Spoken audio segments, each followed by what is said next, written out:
Hello viewers, இன்னைக்கு நம்மளுடைய சேனலில் பார்க்கக்கூடிய பதிவானது ரொம்ப முக்கியமான ஒரு பதிவு. இன்னைக்கு நம்ம எதை பற்றி பார்க்க இருக்கோம் அப்படின்னா, தனுசு ராசி நேயர்களுக்கான பலன்களை பற்றி தாங்க நம்ம பார்க்க போகிறோம். இந்த தனுசு ராசி நேயர்களுக்கு நாளை வர இருக்கக்கூடிய இந்த அமாவாசை நாளில் சில முக்கிய கிரக மாற்றங்களினுடைய பயிற்சிகளானது ஏற்பட்டிருக்குங்க. ஸோ இதனுடைய தாக்கங்கள் பார்த்திங்கன்னா ஒவ்வொரு ராசிக்காரர்களுக்கும் எப்படி இருக்குது அப்படிங்கிறது குறித்து தான் தொடர்ந்து நம்ம பார்த்துட்டு வந்துட்டுருக்கோம். அந்த வகையில் இன்றைக்கி தனுசு ராசி நேயர்களுக்கு எப்படி இருக்க போகுது, அவர்களுடைய வாழ்க்கையில் என்னென்ன விஷயங்களானது பார்த்திங்கன்னா காத்திருக்கிறது, இவர்களுக்கு இந்த ஒரு கிரக மாற்றங்கள் பார்த்திங்கன்னா சாதகமாக இருக்குமா இல்லை வேறு ஏதாவது பார்த்திங்கன்னா பாதகமான விளைவுகளை ஏற்படுத்த போகுதா அப்படிங்கிறது குறித்து தான் இந்த பதிவில் நம்ம பார்க்க போகிறோம். பதிவை தொடர்ந்து பாருங்கள். இந்த வீடியோவை தனுசு ராசி நேயர்கள் பார்த்துட்டு இருந்தீங்க அப்படின்னா இந்த வீடியோக்கு ஒரு லைக் கொடுத்துருங்க. அது மட்டும் இல்லாமல் நம்மளுடைய சேனலை இப்போ தான் ஃபர்ஸ்ட் டைமாக நீங்கள் விசிட் பண்ணுறீங்க அப்படின்னா நம்மளுடைய சேனலை இன்னும் சப்ஸ்கிரைப் பண்ணாமலே இருப்பீங்க, முதல்ல சப்ஸ்கிரைப் பண்ணிவிடுங்க. அப்படியே கூட இருக்க அந்த பெல்லைக்கானையும் பார்த்திங்கன்னா கிளிக் பண்ணி வச்சுக்கோங்க. அப்போ தான் நம்மளுடைய சேனலில் கொடுக்கக்கூடிய அனைத்து தகவலுமே உங்களுக்கு நோட்டிஃபிகேஷனாக வரும், அதையும் நீங்கள் பார்த்து பயனடையலாம். தனுசு ராசி மற்றும் தனுசு லக்கணத்தில் பிறந்திருக்கக்கூடிய அன்பர்களுக்கு இந்த ஜூன் அமாவாசையானது பார்த்திங்கன்னா எப்படி அமைஞ்சிருக்கு, இந்த அமாவாசை நாளில் சில முக்கிய கிரக மாற்றங்களினுடைய பயிற்சிகளானது ஏற்பட்டிருக்குங்க. ஸோ இந்த அமாவாசை நாளானது பார்த்திங்கன்னா சாதாரண நாள் கிடையாது, இது மிக சக்தி வாய்ந்த ஒரு நாள். ஸோ இந்த நாளிலே பார்த்திங்கன்னா இந்த கிரக மாற்றங்களினுடைய பயிற்சிகளானது ஏற்பட்டிருக்கு. ஸோ இதனுடைய தாக்கங்கள் பார்த்திங்கன்னா எப்படி இருக்க போகுது அப்படிங்கிறது குறித்து இப்போ இந்த தனுசு ராசியில் உள்ளவர்களுக்கு நம்ம தெரிஞ்சுக்க போகிறோம். இந்த காலகட்டங்களானது பார்த்திங்கன்னா நம்மளுடைய முன்னோர்களை வழிபடக்கூடிய ஒரு காலகட்டங்கள். ஸோ அதாவது பார்த்திங்கன்னா இந்த அமாவாசை நாளில் நம்ம முக்கியமாக நம்மளுடைய வீடுகளில் பார்த்திங்கன்னா எல்லோருமே நம்மளுடைய முன்னோர்களை வழிபாடு செய்வோம். ஸோ அந்த வழிபாடுகள்லாம் பார்த்திங்கன்னா மதிய நேரத்துக்குள்ளே பார்த்திங்கன்னா நம்ம செய்து எப்படி செய்யணுமோ அதன்படி பார்த்திங்கன்னா மதிய நேரங்களில் வழிபட்டு முடித்து விடுவோம். அதன் பின்பு பார்த்திங்கன்னா நம்ம மாலை நேரங்களில் நம்மளுடைய குலதெய்வங்களையும் வழிபாடுகளை ஒரு சிலர்லாம் செய்வாங்க. ஸோ இப்படி பார்த்திங்கன்னா நம்ம அமாவாசை நாளில் செய்யக்கூடிய விஷயங்கள் இது முக்கியமானது. ஸோ அதனை தொடர்ந்தே பார்த்திங்கன்னா இந்த ஒரு கிரக மாற்றங்களும் ஏற்பட்டு இருப்பதனால தனுசு ராசிக்காரர்களுக்கு இந்த காலகட்டங்கள் பார்த்திங்கன்னா மிகவும் வித்தியாசமானதாக பார்த்திங்கன்னா அமைஞ்சிருக்கு அப்படின்னு தான் சொல்லணும். வித்தியாசமான ஒரு அபரிமிதமான ஒரு நற்பலனை தரக்கூடிய ஒரு காலகட்டங்களாக இந்த காலகட்டங்கள் அமைஞ்சிருக்குங்க. ஸோ பொதுவாக பார்த்திங்கன்னா ஜோதிட ரீதியாக பார்க்கும்போது ஜோதிட சாஸ்திரத்தில் 8வது இடத்து கிரக சஞ்சாரங்கள் தடைகளை குறிக்கும் அப்படின்னு சொல்லுவாங்க.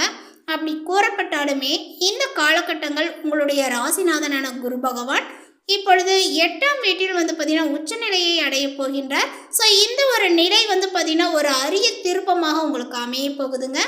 அதே போல் இது பார்த்திங்கன்னா உங்களுடைய ஆழ்பலத்தை பார்த்திங்கன்னா அதிகரிப்பதோடு மறைமுக எதிர்ப்புகளை பார்த்திங்கன்னா தவிடுபட ஆக்கக்கூடிய ஒரு கட்டமைப்பாக காணப்படுது. மட்டும் இல்லாத பார்த்திங்கன்னா உங்களுக்கு விபரீத ராஜ யோகத்தையும் பார்த்திங்கன்னா கொடுக்கக்கூடிய ஒரு அமைப்பாக பார்த்திங்கன்னா அமைஞ்சிருக்கு. இதனால் உங்களுக்கு எதிர்பாராத பண வரவுகள் இருக்கும், பணமழையானது பொழிய போகிறது, அதிர்ஷ்டங்களும் சேரப்போகிறது அப்படின்னு தான் சொல்லணும். இதற்கு துணையாகவே பார்த்திங்கன்னா இந்த காலகட்டத்தினுடைய இறுதி நிலைகளில் உங்களுக்கு 6ஆம் வீட்டிற்குள் நுழையக்கூடிய செவ்வாய் பகவான் உங்களுக்கு அசைக்க முடியாத போராட்ட குணத்தை பார்த்திங்கன்னா கொடுப்பார். ஸோ இந்த ஒரு நிலைகளில் பார்த்திங்கன்னா நீங்கள் எந்த விஷயத்தை செய்யணும் செய்யக்கூடாது அப்படின்னு சொல்லிட்டு பார்த்திங்கன்னா கொஞ்சம் நிதானத்தோடு செயல்பட வேண்டும். தனிப்பட்ட குடும்ப உறவுகளில் மட்டும் சற்று கொஞ்சம் நிதானத்தை நீங்கள் கையாளணுங்க. இந்த நேரங்களில் நீங்கள் ஒரு மாபெரும் வெற்றியை சந்திக்க போகின்றீர்கள். அதேபோல் உங்களுக்கு பொருளாதாரங்களானது பார்த்திங்கன்னா மிக பொற்காலமான ஒரு காலங்களாக அமையும் அப்படின்னு தான் சொல்லணும். உத்தியோகஸ்தர்களுக்கு இந்த காலகட்டங்களானது அபரிமிதமான வளர்ச்சியை நிறைந்த ஒரு காலகட்டங்களாக உங்களுடைய ஜீவனஸ்தானாதிபதியான புதன் பகவான் இப்பொழுது இந்த காலகட்டத்தினுடைய இறுதியில் 7ஆம் வீட்டிற்கு சென்றடைவார். ஸோ இந்த 7ஆம் வீட்டில் தன்னுடைய சொந்த ராசியில் பார்த்திங்கன்னா பலமாக அமர இருக்கிறார். ஸோ அதனால் பார்த்திங்கன்னா உங்களுடைய தொழில் ரீதியாக பார்க்கும் பொழுது, அதாவது கார்ப்பரேட் உலகில் உங்களுடைய வியூகங்கள் மற்றும் ஐடியாக்கள் எல்லாமே அனைவராலும் பெரிதும் பாராட்டக்கூடியதாக இருக்கும். மிக முக்கியமாக பார்த்திங்கன்னா இந்த காலகட்டத்தினுடைய இறுதியில் செவ்வாய் பகவான் தொடர்ந்து பார்த்திங்கன்னா இந்த செவ்வாய் பகவான் தான் உங்களுக்கு நிறைய விஷயங்கள் செய்துட்டு வந்துட்டுருக்கிறாரு அப்படின்னு தான் சொல்லணும். இந்த செவ்வாய் பகவான் பார்த்திங்கன்னா 6ஆம் வீடான ருணரேக சத்ருஸ்தானத்திற்குள் நுழைவது ஒரு இறுதி பாதுகாப்பு அரணாக பார்த்திங்கன்னா செயல்பட போகின்றார்.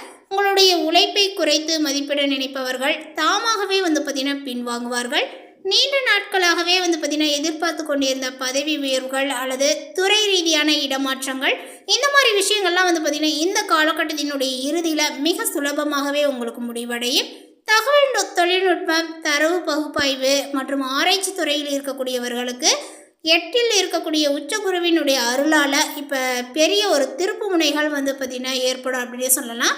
அந்த திருப்பு முனைகளுமே சிறந்த ஒரு கௌரவங்கள் தேடித்தரக்கூடிய வகையில் தான் அமையும். வியாபாரம் செய்பவர்களுக்கு இந்த காலகட்டத்தினுடைய முற்பகுதி மிகவும் அனுகூலமாக இருக்கு. உங்களுடைய சப்தமதிபதியான புதன் பகவான் பார்த்திங்கன்னா தன்னுடைய சொந்த வீட்டிலேயே ஆட்சி பலத்துடன் சஞ்சரிப்பதனால உங்களுடைய வியாபாரங்கள் தொடர்பாக பார்த்திங்கன்னா இப்பொழுது நிறைவே விரிவடையக்கூடிய ஒரு விஷயங்கள்லாம் பார்த்திங்கன்னா ஏற்படுங்க. புதிய மற்றும் அதிக லாபங்கள் தரக்கூடிய கூட்டாண்மைகளை மிக எளிதாகவே பார்த்திங்கன்னா உருவாக்குவீர்கள். அதே போல் உங்களுக்கு கன்சல்டன்சி ஏஜென்சிகள் அல்லது நிதித்துறையில் இருக்கக்கூடியவர்களுக்கு இப்பொழுது வாடிக்கையாளர்களினுடைய வருகைகளானது பார்த்திங்கன்னா மிக அமோகமாகவே இருக்கும் அப்படின்னு தான் சொல்லணும். அதே போல் இந்த ஜூன் இறுதியில் பார்த்திங்கன்னா உங்களுடைய பாக்கியாதிபதியான சூரிய பகவான் 7ஆம் வீட்டிற்கு பார்த்திங்கன்னா நுழைய இருக்கிறார். பிரவேசிப்பதனால பார்த்திங்கன்னா உங்களுக்கு அரசாங்க ஒப்பந்தங்கள் அல்லது பெரிய நிறுவனங்களினுடைய ஆர்டர்கள் உங்களுக்கு மிக சாதகமாக முடியுங்க. இருந்தாலுமே கூட வியாபார கூட்டாளிகளிடம் பார்த்திங்கன்னா கொஞ்சம் விவாதங்களை மேற்கொள்ளும் போது ஆதிக்க மனப்பான்மையை தவிர்த்து சற்று இணக்கமாக நடந்து கொள்வது பண வரவை சீராக வைத்திருக்க உதவும் அப்படின்னு தான் சொல்லணும். மேலும் பொருளாதார ரீதியாக இந்த காலகட்டங்கள் உங்களுக்கு எதிர்பாராத வகையில் பல ஆச்சரியங்களை பார்த்திங்கன்னா தரப்போகிறது. உங்களுடைய 8ஆம் வீடான அஷ்டமஸ்தானத்தில் உருவாக இருக்கக்கூடிய மிக பிரம்மாண்டமான கிரக சேர்க்கையானது, அதாவது உச்சகுரு, சுக்கிரன், புதன் இவங்கெல்லாம் பார்த்திங்கன்னா ஒரு மிக சிறந்த விபரீத ராஜயோகத்தை பார்த்திங்கன்னா தூண்டுகிறது. இதனால் நீங்கள் வராது என்று என்றைக்கோ கைவிட்ட பழைய கடன்கள் மற்றும் முடங்கி கிடந்த நிதிகள் இது மாதிரி எல்லா விஷயங்களும் பார்த்திங்கன்னா நீங்கள் எதிர்பாராத விதமாக உங்களுடைய கைகளில் சேரும். அதேபோல் காப்பீட்டு தொகைகள், முதிர்வு பாலிசிகள் அல்லது மூதாதையர் சொத்துக்கள் மூலமாக திடீரென்று பார்த்திங்கன்னா உங்களுக்கு பெருந்தொகை உங்களுடைய கைக்கு கிடைக்கும் அப்படின்னு சொல்லலாம். உங்களுடைய 4ஆம் வீட்டில் பார்த்திங்கன்னா அர்த்தஷ்டம சனி சஞ்சரிப்பதனால இந்த மாதிரி பார்த்திங்கன்னா கைகளில் வரக்கூடிய ரொக்க பணத்தை நிலம், மனை அல்லது வீடு போன்ற நிரந்தர முதலீடுகளாக மாற்ற நீங்கள் இயற்கையாகவே பார்த்திங்கன்னா ஆசைப்படுவீர்கள். உங்களுடைய எதிர்கால பாதுகாப்பிற்காக பார்த்திங்கன்னா இது மிகவும் புத்திசாலித்தனமான ஒரு முடிவு அப்படின்னு தான் சொல்லணும். ஸோ இந்த முடிவுப்படி செய்வது உங்களுடைய பணத்திற்கு பார்த்திங்கன்னா எந்த ஒரு நஷ்டங்களும் ஏற்படாது. மேலும் பார்த்திங்கன்னா நீங்கள் வளர்ச்சியை காண்பதற்கு ஒரு அறிகுறி அப்படின்னு தான் சொல்லலாம். அதே போல் உங்களுடைய ஆரோக்கியங்கள் ரீதியாக பார்த்தோம் அப்படின்னா உங்களுடைய ஆரோக்கியங்களில் பார்த்திங்கன்னா இப்பொழுது ஓரளவுக்கு சாதகமாக இருக்குது அப்படின்னு சொல்லலாங்க. உங்களுடைய ராசிநாதனான குரு பகவான் இப்பொழுது பார்த்திங்கன்னா அஷ்டமஸ்தானத்தில் உச்சம் பெற்று அமர்ந்து உங்களுடைய உடல் நலத்திற்கு ஒரு சக்தி வாய்ந்த பாதுகாப்பு கவசமாக பார்த்திங்கன்னா செயல்படுகிறார். ஸோ அதனால் நீண்ட காலமாக உங்களை வாட்டி வதைத்த நாள்பட்ட வியாதிகள் எல்லாமே இந்த காலகட்டத்தில் மிக சிறப்பாக குணமடைய போகிறது. அதே போல் தொடர்ந்து பார்த்திங்கன்னா நிறைய ரொம்ப நீண்ட நாட்கள் பார்த்திங்கன்னா நீங்கள் மருந்துகளை எடுத்துகிட்டு வந்துட்டு இருப்பீங்க. அந்த மருந்துகள்லாம் பார்த்திங்கன்னா கைவிடக்கூடக்கூடிய ஒரு சூழல்கள் ஏற்படும். ஏன்னா அந்த அளவுக்கு உங்களுடைய வியாதிகள் பார்த்திங்கன்னா குணமடைஞ்சு போயிடுச்சு அப்படின்னு சொல்லலாம். ஆரோக்கியமாக இருக்க போகின்றீர்கள். உங்களுடைய ஆயுள் பலம் மற்றும் உள் வீரியங்களானது பார்த்திங்கன்னா கூடும். இருப்பினுமே இந்த காலகட்டத்தினுடைய இறுதியில் 7ஆம் வீட்டிற்குள் நுழையக்கூடிய சூரிய பகவான் உங்களுடைய உடலில் பார்த்திங்கன்னா பித்தத்தை அதிகரிக்கக்கூடும். அதே போல் இந்த ஜூன் இறுதியில் பார்த்திங்கன்னா 6ஆம் வீட்டிற்கு வரக்கூடிய செவ்வாய் வேலை பளுவால் அதிகப்படியான அலைச்சலையும் உடல் சோர்வையும் பார்த்திங்கன்னா கொடுப்பார். முறையான ஓய்வு எடுக்க தவறினால் நரம்பு தளர்ச்சி அல்லது கண் சோர்வுகள் ஏற்பட வாய்ப்புகள் உள்ளது. தினமுமே நீங்கள் அதிகாலையில் பார்த்திங்கன்னா தியானம் அல்லது யோகா பயிற்சிகளை மேற்கொண்டால் 8ஆம் இடத்தில் உள்ள கிரகங்கள் உங்களில் பார்த்திங்கன்னா உள்ள நேர்மறையான ஆன்மீக சக்தியை பார்த்திங்கன்னா தட்டி எழுப்பும். போல குறிப்பாக இந்த தனுசு ராசி நேயர்களுடைய குடும்ப விவகாரங்கள் அப்படின்னு நம்ம பார்த்தோம் அப்படின்னா குடும்ப விஷயங்களை பொறுத்தவரை உங்களுக்கு பார்த்திங்கன்னா 4ஆம் வீட்டில் அர்த்தஷ்டம சனி சஞ்சரிப்பதனால குடும்ப பொறுப்புகளை நீங்கள் அதிகமாக பார்த்திங்கன்னா சுமக்க நேரிடும். உங்களுடைய தாயாரினுடைய உடல் நலனில் அவ்வப்போது பார்த்திங்கன்னா அக்கறை செலுத்துவது மிகவும் அவசியங்க. அதே போல் திருமண வாழ்க்கையில் இந்த ஒரு காலகட்டங்கள் நீங்கள் சில விழிப்புணர்வுடன் இருக்க வேண்டும். இந்த காலகட்டத்தினுடைய இறுதியில் பார்த்திங்கன்னா சூரிய பகவான் உங்களுக்கு இப்பொழுது 7ஆம் வீட்டிற்கு பார்த்திங்கன்னா நுழைய இருக்கிறாரு.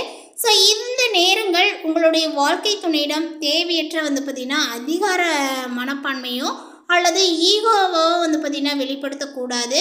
கொஞ்சம் நிதானங்களானது உங்களுக்கு தேவை. சிறு சிறு வீட்டு பிரச்சனைகளால் பெரிய விவாதங்களாக மாறாமல் இருக்க நீங்கள் பார்த்துக்கோங்க. நீங்கள் பொறுமையாகவும் விட்டு கொடுக்கக்கூடிய மனப்பான்மையுடனும் இருப்பது ரொம்ப அவசியமானதுங்க. திருமணத்திற்காக காத்திருக்கக்கூடியவர்களுக்கு வரன்களுக்கு பார்த்திங்கன்னா 8இல் உள்ள குருவால் சிறிது காலங்கள் பார்த்திங்கன்னா தாமதமானாலுமே முடிவில் மிகவும் பாதுகாப்பான மற்றும் சிறந்த ஒரு வரன்களானது நிச்சயம் உங்களுக்கு அமையும் அப்படின்னு தான் சொல்லணும். இந்த தகவல் உங்களுக்கு பிடித்திருந்தால் லைக் பண்ணுங்கள், ஷேர் பண்ணுங்கள். இது போன்ற பல சுவாரஸ்யமான புதிய தகவலுடன் அடுத்த ஒரு வீடியோவில் சந்திக்கலாம். தேங்க்யூ.